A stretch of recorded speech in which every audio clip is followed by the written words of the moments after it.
पढ़ेंगे। ठीक है बेटा। इस नदी की धार में ठंडी हवा आती तो है, नाव जर्जर ही सही लहरों से टकराती तो है। बेटा सबसे पहले संदर्भ तो आप लोग लिख ही लोगे कि प्रस्तुत पद्यांश हमारी पाठ्य पुस्तक से लिया गया, इसके रचयिता ये है। प्रसंग देख लो बेटा। प्रस्तुत गजल में गजलकार दुष्यंत कुमार ने जंजीर और विडंबनापूर्ण परिस्थितियों में हिम्मत बनाए रखने का प्रोत्साहन देते हुए कहा है।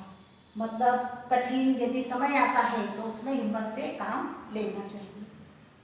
इस नदी की धार में ठंडी हवा आती तो है, नाव जर्जर ही सही लहरों से टकराती तो है। चूंकि नदी की धार बड़ी तेज है, उसमें बहुत प्रवाह है, मतलब बहुत तेजी से पानी बह रहा है और अधिक उफान है, फिर भी उसमें सुखद और आनंददायक ठंडी हवा तो स्पर्श करती ही रहती है। एक चिंगारी कहीं से ढूंढ लाओ दोस्तों, एक चिंगारी कहीं से ढूंढ लाओ दोस्तों, इस दिए में तेल से भीगी हुई बाती तो है। इस नदी की ऊंची उठती लहरों में टक्कर लेने वाली टूटी फूटी नाव भी हिम्मत दिखा रही है।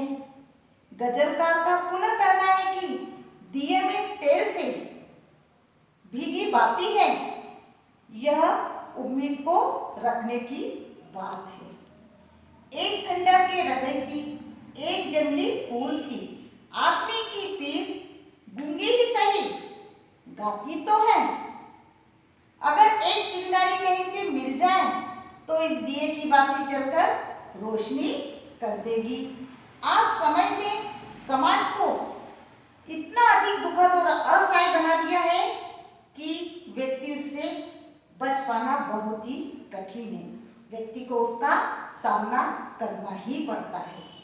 इससे आज आदमी की जो पीड़ा बहुत ही दुखद हो गई है, ऐसी दशा में हर प्रकार से पीड़ित उस आदमी की दाद देना चाहिए जो कि उसका सामना करता है। बेटा इसमें विशेष लिखेंगे अपन उर्दू शब्दों की प्रधानता है। बीच बीच में उर्दू शब्द आए ना बेटा। शैली मार्मिक है और रस कौन सा है?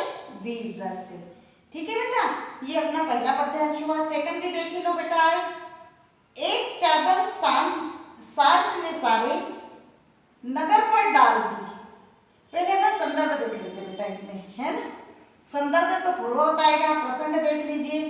प्रस्तुत गद्यांश में गजलकार दुष्यंत कुमार ने निराश और हताश से घिरी जिंदगी में जोश भरते हुए यह कहा है। एक चादर सांझ ने सारे नगर पर डाल दी, यह अंधेरों की सड़क पर उस भोर तक जाती तो है। मतलब जिंदगी में धीरे धीरे विडंबनाएं, कठिनाइयां, बाधाएं अपना प्रवेश करना शुरू कर दिया, तो इससे हौसला नहीं छोड़ना चाहिए। अगर एक चादर से सांझ ने सारे नगर को ढकने का साहस किया है तो यह हौसला रखना चाहिए। निर्वचन मैदान में लेटी हुई है जो नदी, पत्थरों से ओट में जाके बतियाती तो है नदी। कहने का तात्पर्य यह है बेटा कि मैदान में जो नदी चुपचाप पड़ी हुई है वह व्यर्थ नहीं है, अपितु उसमें बड़ी जीवन शक्ति है। यह इसलिए कि वह कभी पत्थरों से तो कभी किसी ओट में होकर अपनी बात सुनाती है। दुख नहीं कोई कि अब उपलब्धियों के नाम पर और कुछ हो या ना हो, आकाश ही छाती तो है। कहने का तात्पर्य यह है कि बहुत कुछ प्राप्त नहीं कर सकते, इस बात का अपने को गर्व है कि वह किसी प्रकार के दुखों को सहने के लिए आकाश के समान अपनी छाती फैलाकर रखा हुआ है। अब इस पे बेटा विशेष देखेंगे। भाषा में प्रवाह है, शैली चित्रात्मक है और रस वीर रस है। इसमें भी वीर रस था बेटा, इसमें भी वीर रस था। ठीक है बेटा, अब अपन कल इसके क्वेश्चन आंसर बैठेंगे। ओके बेटा।